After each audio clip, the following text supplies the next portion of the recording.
Hi, my name is Colin McDonald, and today I'll be talking about sprouts as they pertain to working effectively with legacy code. So first I will introduce the situation, then I will explain the sprout method. Next, I will explain the sprout class, and finally I will summarize sprouts. So you can imagine a scenario where you are tasked with adding new functionality to an old method in a legacy code base, but you don't have the time to test the old code before adding the new code. If you have to add new functionality to a method, but you don't have enough time to test the old code, you should at least make sure that the new code is tested. And this is where the sprout method comes in. Instead of adding the code inline where it would get messy, put the new code in a new method and then call that new method in the old method.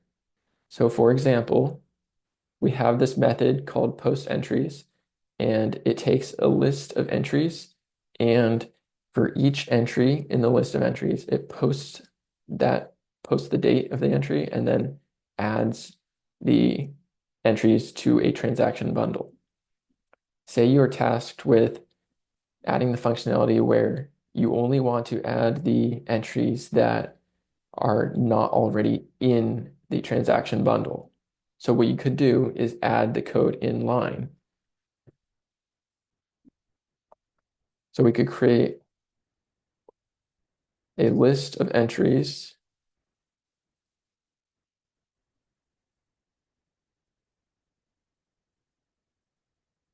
that we want to add, and then we could iterate through each entry. And if it is not already in the transaction bundle, we can post it and add it to the entries to add. So we add the conditional,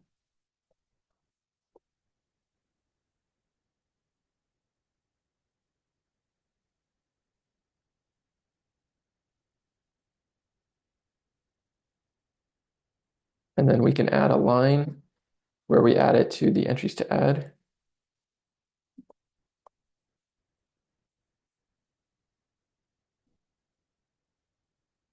And then finally, we can add the entries to add to the transaction bundle. So this works, but it's messy because we're intertwining the old code with the new code. And this makes it very hard to test the new code. So what we could do instead is pull this code into its own method and call it from the old method. So we could create a method called unique entries that takes in a list of entries and returns a list of entries that are not already in the transaction bundle.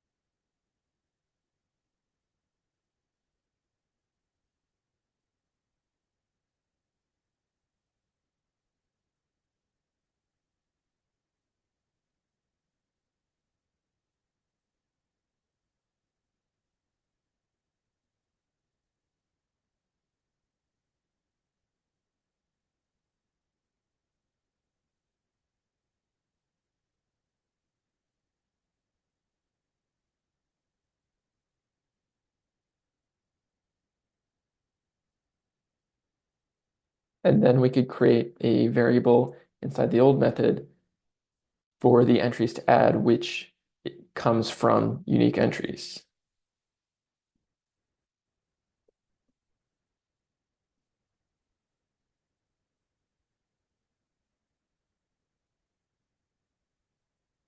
And then we could iterate through the entries to add.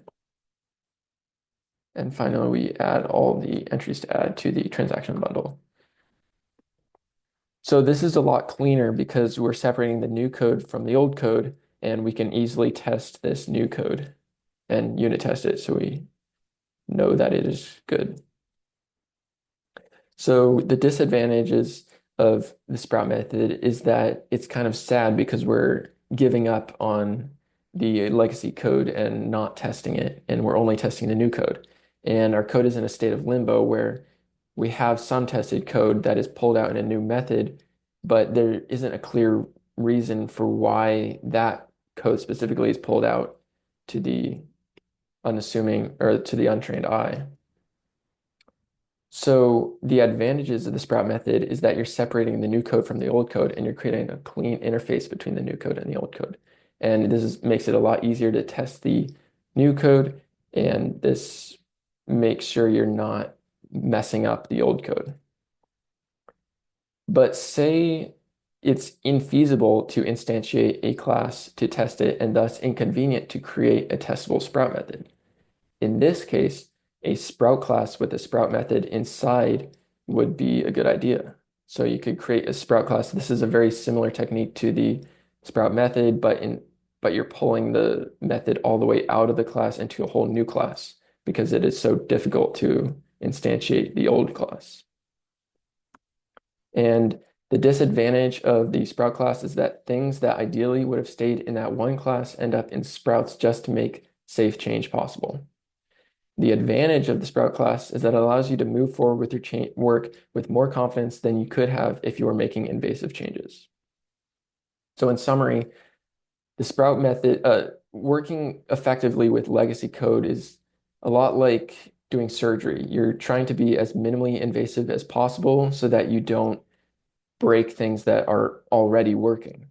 And the Sprout method and Sprout class are two techniques you can use to add new functionality to old code and make sure the new code is tested even if you don't have time to test the old code.